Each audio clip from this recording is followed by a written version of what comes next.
A gente resolveu fazer um vídeo só falando sobre a central multimídia e o painel, porque tanto a central multimídia é uma das melhores e mais completas, não só entre carros chineses, mas entre todos os modelos disponibilizados aqui no Brasil hoje, desse segmento principalmente, quanto o painel também é inovador por ser o primeiro painel totalmente digital, configurável, com diferentes layouts oferecidos no carro chinês.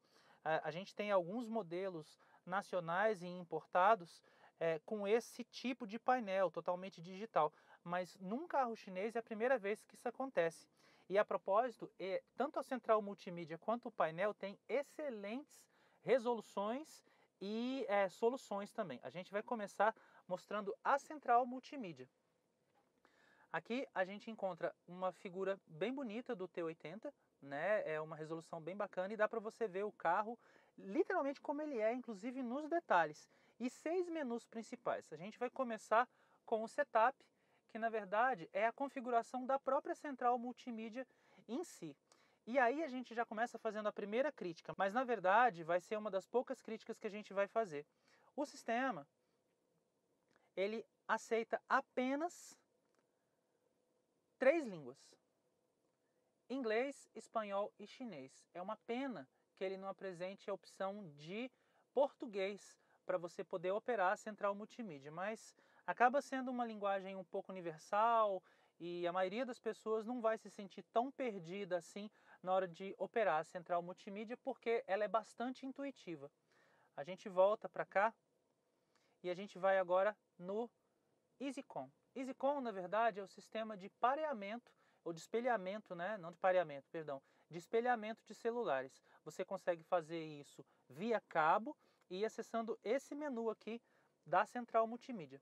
A gente passa agora para o MyCar. O MyCar é muito bacana. Você tem aqui o sistema de monitoramento de pressão. Aqui está dando um probleminha, né? Está dando um mau funcionamento do sistema de monitoramento de pressão de pneus, mas na verdade é porque a gente enfrentou uma viagem muito longa e é bem provável que os pneus estejam bastante quentes agora, por isso, quando eles estão quentes, eles dilatam, né? O ar lá dentro dilata e provavelmente eles estão marcando isso aqui porque está acusando uma pressão maior do que a recomendada. Isso aconteceu na estrada, inclusive numa hora que eu fui calibrar os pneus e estava dando a impressão de que estava com uma pressão maior do que tinha, mas era só porque os pneus estavam muito quentes. A gente tem o setup do carro, tem várias coisas aqui que você pode acessar. Você tem tipo esse Prompt Volume Setting aqui, na verdade, ele é tipo a configuração da compensação de volume a partir da velocidade do carro. Aqui você tem, isso aqui estende ou reduz a quantidade de tempo que as luzes externas elas ficam acesas, porque a gente tem faróis com acendimento automático, e aqui são as luzes internas, exatamente o mesmo tipo de controle, mas a velocidade com que as luzes internas elas permanecem acesas ou elas se apagam, né? A gente tem aqui a velocidade de travamento. Quando você coloca aqui, você pode selecionar fechamento automático a partir de 15 km por hora ou a partir de 40 km por hora. Você tem também controles para determinar se os espelhos retrovisores eles vão se dobrar a partir do travamento do alarme ou não. Você tem o controle aqui de mudança dos espelhos retrovisores a partir do acionamento da ré, e você pode controlar até se os vidros eles vão se fechar ou não a partir do travamento do alarme na chave, o que é muito bacana. E uma coisa que é bem legal e poucos carros disponibilizam, você tem o manual do proprietário todo aqui na central multimídia, se você quiser acessar. Você tem aqui agora 3 controles que são muito comuns. Você tem o pareamento via Bluetooth. É bem fácil de fazer, na verdade. A gente está aqui com o celular, né? E na verdade a gente já pode fazer isso aqui, ó. É só ligar o Bluetooth. O meu telefone já está selecionado lá. É só apertar no próprio aparelho JAC S7, porque esse é o nome do carro na China, e ele já está pareado. você aperta concluído. Aqui você pode selecionar uma música, por exemplo, no Spotify. Vamos selecionar essa lista de singles aqui. Aí você precisa fazer diferente. Você tem que voltar lá e aí você vai acessar o multimídia, colocando BT, que é Bluetooth, e aí você só dá play e aumenta o volume.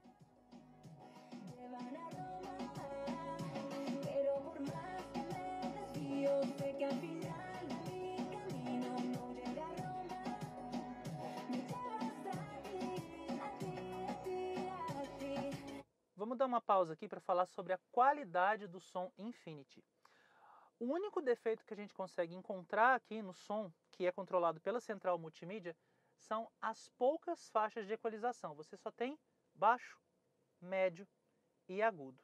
Em compensação, você tem aqui o surround e você tem a compensação do volume com a velocidade do carro. Quando você liga o surround, o som ainda consegue ficar melhor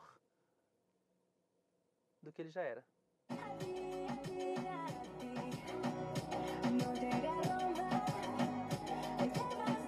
Uma coisa que é legal da gente falar é que no lançamento desse carro, a própria Jack Motors fez questão de abrir um capítulo inteiro na apresentação técnica a respeito justamente desse sistema de som.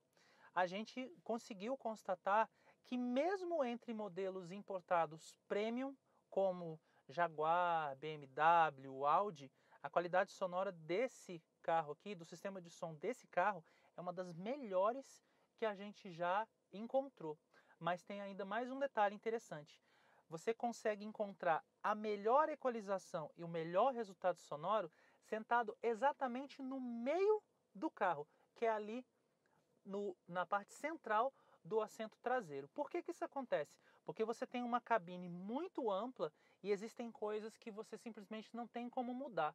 Já que o som ele é tão potente, os próprios graves se encarregam de vibrar algumas peças e algumas partes aqui do carro que são feitas em plástico ou em borracha, alguma coisa assim. Ou seja, a lei da física também não consegue ser burlada, apesar da qualidade sonora ser muitíssimo boa. Por isso que numa cabine ampla desse jeito, a melhor alternativa é você, para você ouvir o melhor resultado sonoro, é você sentar ali no banco traseiro e na parte central.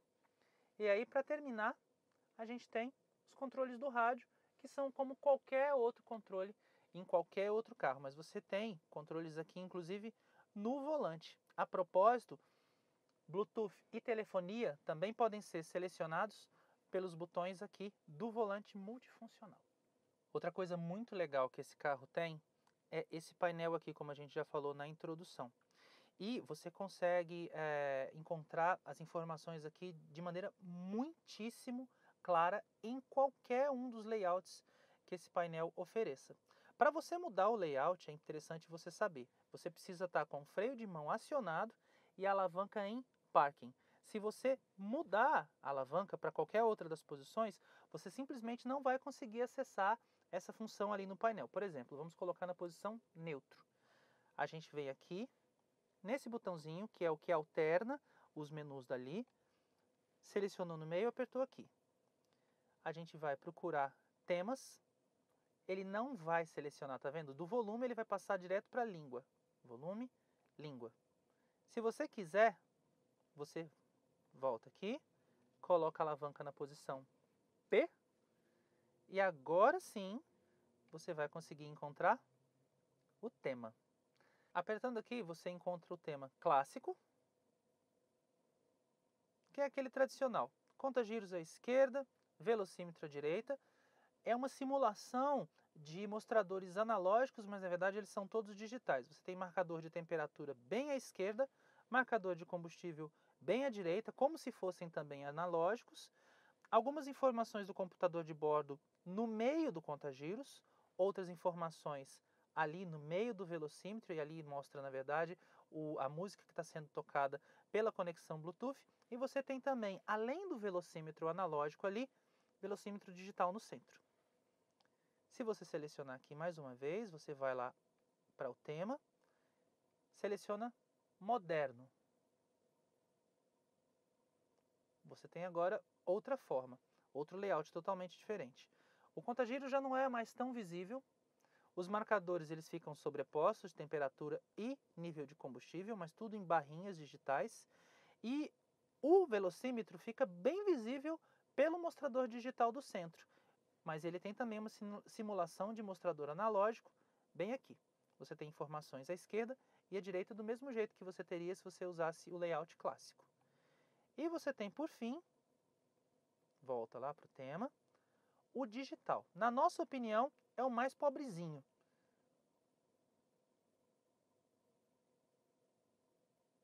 Ele é todo por barras, mas a gente acha que é um pouco confuso. Só é em azul, então tipo cansa um pouco a vista, porque é um azul muito forte, mas ele não tem diferenciação nem de graduação de RPM do lado, nem de combustível, nem de temperatura, é tudo simplesmente azul. Então, na nossa opinião, esse aqui é o layout menos adequado. A gente escolheu para viajar esse aqui, que apesar de não ter a melhor leitura, é o que a gente achou mais bonito.